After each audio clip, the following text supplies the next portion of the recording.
But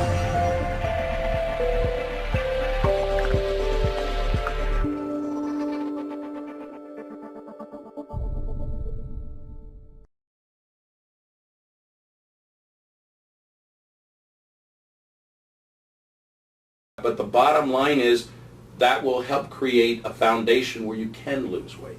Because right now you can't lose weight because your body's fighting you. I mean, it is saying we're storing more fat because we want better estrogen, and these estrogen levels are too low. They're less than 5. We can't measure it.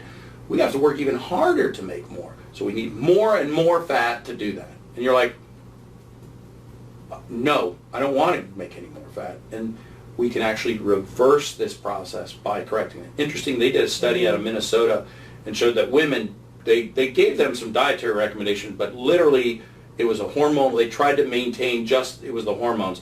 Lost an average of 16 pounds in 1 year. Wow. On bioidentical hormones. Without all these other habits. things. Well, I don't think they were still eating cheesecake and stuff, Yeah, you don't have that but I think craving. they gave them guidance on things, what not to eat, but they didn't like focus on weight loss. They focused on balancing their hormones. Balancing.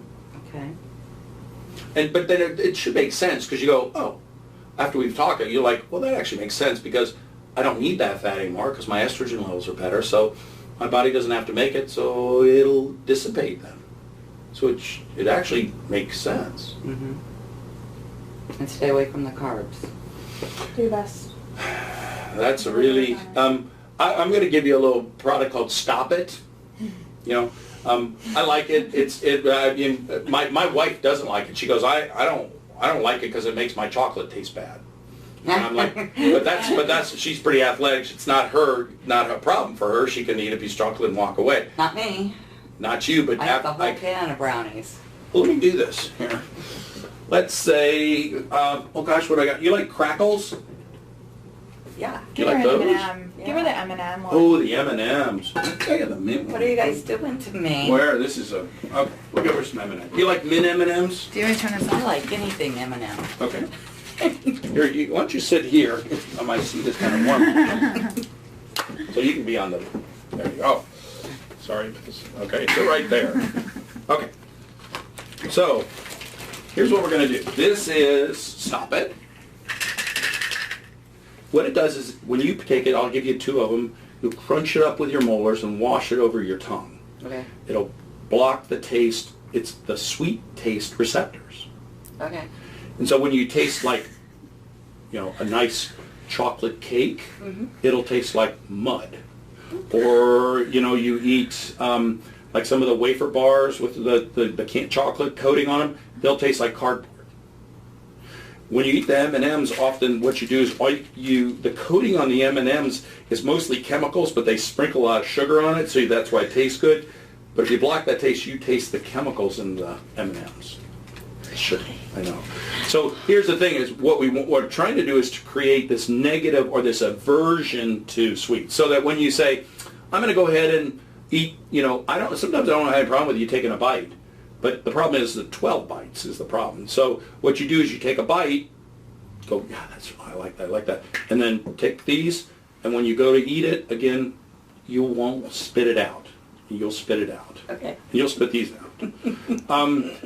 Now, I always say the good thing is it only lasts 45 minutes, so, you know, you can 45 minutes to an hour. So if you want to, you know, if you're doing something else, you can have something.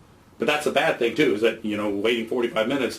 But what I like to do is it creates such a negative response to the sweet that you're like going, oh, I don't think because like you may not look at the same about M&Ms. I haven't had M&M's since I've tried it.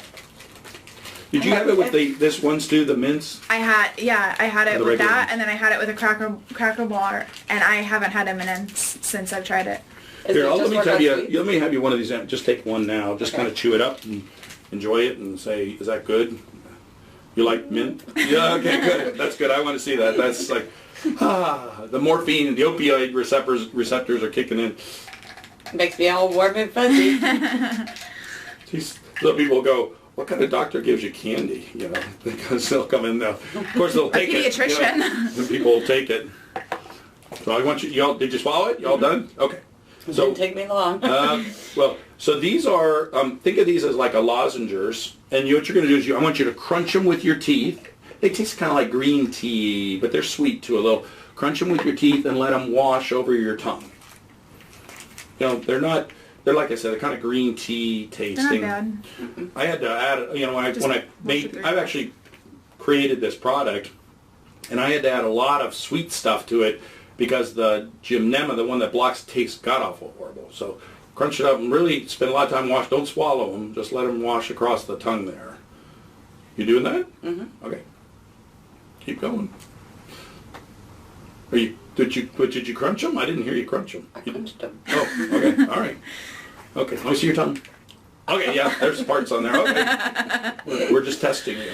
Okay. So sometimes it takes about 30 seconds more just to kind of attach to the receptors, and that's what I'm just sitting there while we're talking. So what I'll do is you can have, let me get a Kleenex so that you can spit it out. Because it wouldn't. Uh-oh, it's going to make me spit it out.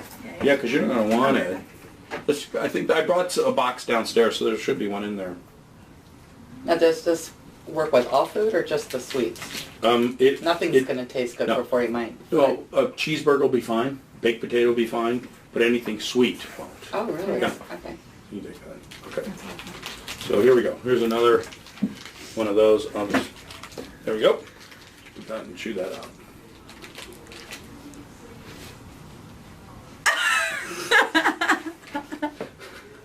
You can spit it out.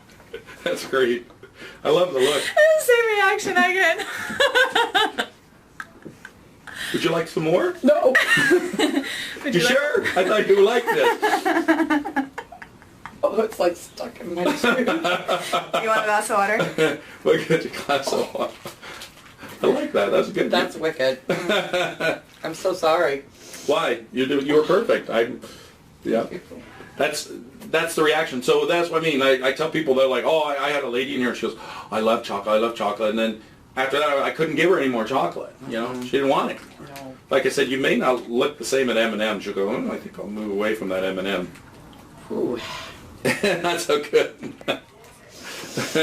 Thank you. Yep, I'll give you a bottle of that. And the best time to use that is after dinner, because that's the tough time. That's when you start foraging, you know. Yeah. So do it, and even if you want, you can have a little, like if you're having a piece of cake, you can have one little bite.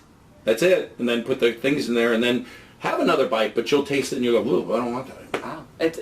I'm definitely a sugar addict. There's no doubt about it. A lot of people. And I am really surprised that my glucose levels the glucose look good, which is good.